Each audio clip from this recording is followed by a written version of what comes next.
Okay, let's dive into this. Welcome to this explainer, where we're going to unpack what honestly might just be the ultimate case study in modern sports fandom. We are looking at a phenomenon that completely, and I mean completely, defies conventional sports logic. It's this wild blend of incredible passion, heart-stopping moments, meticulous digital strategy, and some really profound human psychology. In professional sports, loyalty is usually bought with shiny trophies and massive championship parades, right? But the Royal Challengers Bengaluru, or RCB, they basically took that script and threw it out the window. How on earth does a team endure nearly 2 decades of just agonizing drought, yet somehow cultivate a fan base that is fiercely loyal, incredibly loud, and literally global in its reach? Well, that is the central paradox we're tackling today. And just to understand the sheer magnitude of this, I want you to picture this incredible anecdote.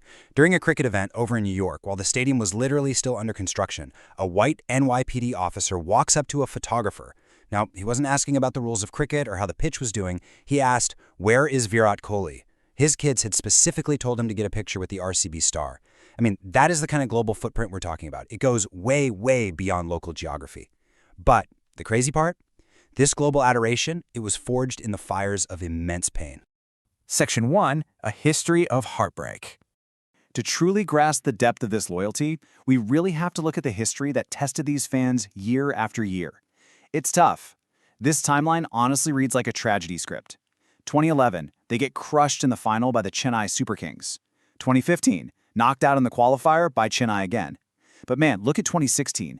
Virat Kohli scored an inhuman, record-breaking 973 runs with 4 centuries that season alone.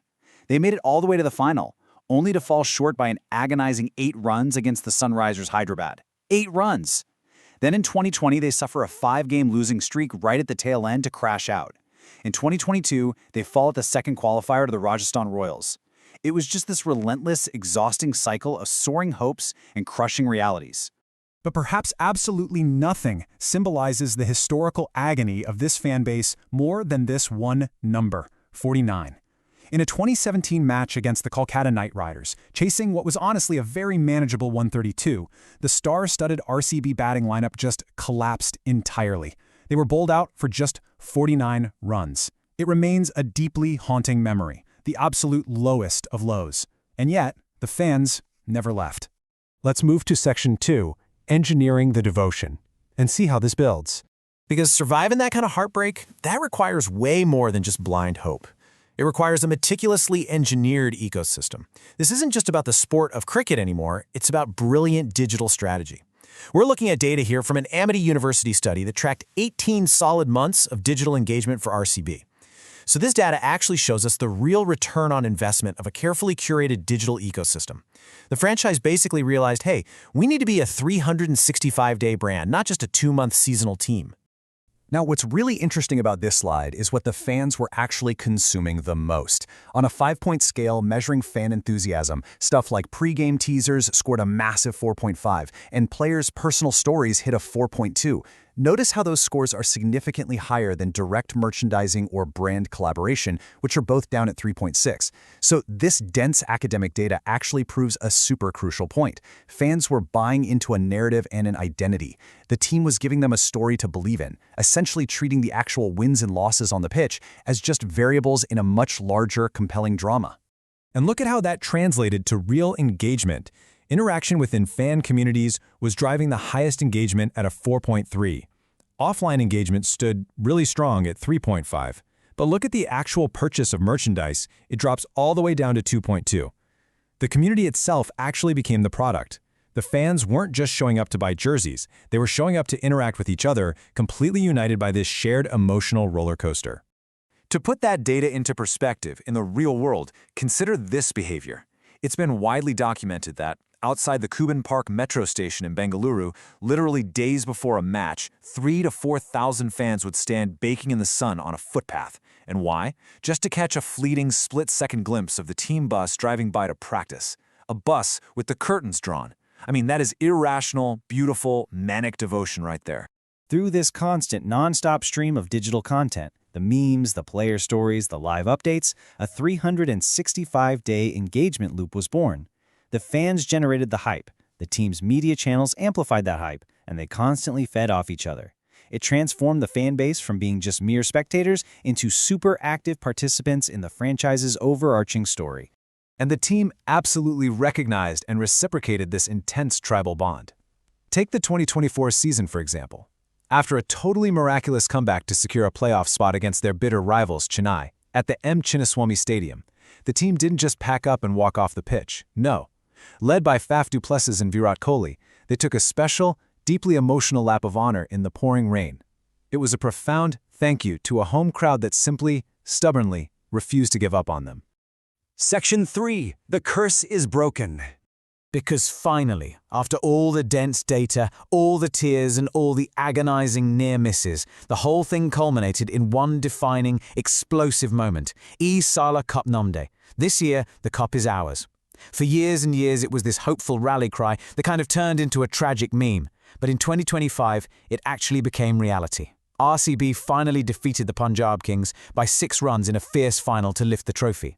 The memes were deleted. The curse was officially broken. Just take a second to look at the sheer scale of that wait. 17 years, 6,256 days, over 9 million minutes of heartbreak, instantly vaporized. The absolute explosion of euphoria that took over Bengaluru and honestly the entire global fan base was completely unparalleled. It was the sudden, massive release of nearly 2 decades of pent-up emotion. Section 4. The dark side. Now, to fully understand this phenomenon, we also have to look objectively at the consequences of such extreme, unbridled fervor. A really deep sociological critique by India Today presents a sharp juxtaposition, and this brilliantly illustrates the divide. On one hand, you have traditional organic fandom, teams rooted deeply in local geography, featuring native players, built entirely on shared civic history. But on the other hand, you have the modern franchise model, which is essentially a group of global freelancers with maybe some token local representation, specifically marketed as brands just to boost corporate balance sheets. And the tragic reality of when this highly engineered corporate fervor boils over was seen in the aftermath of that 2025 victory.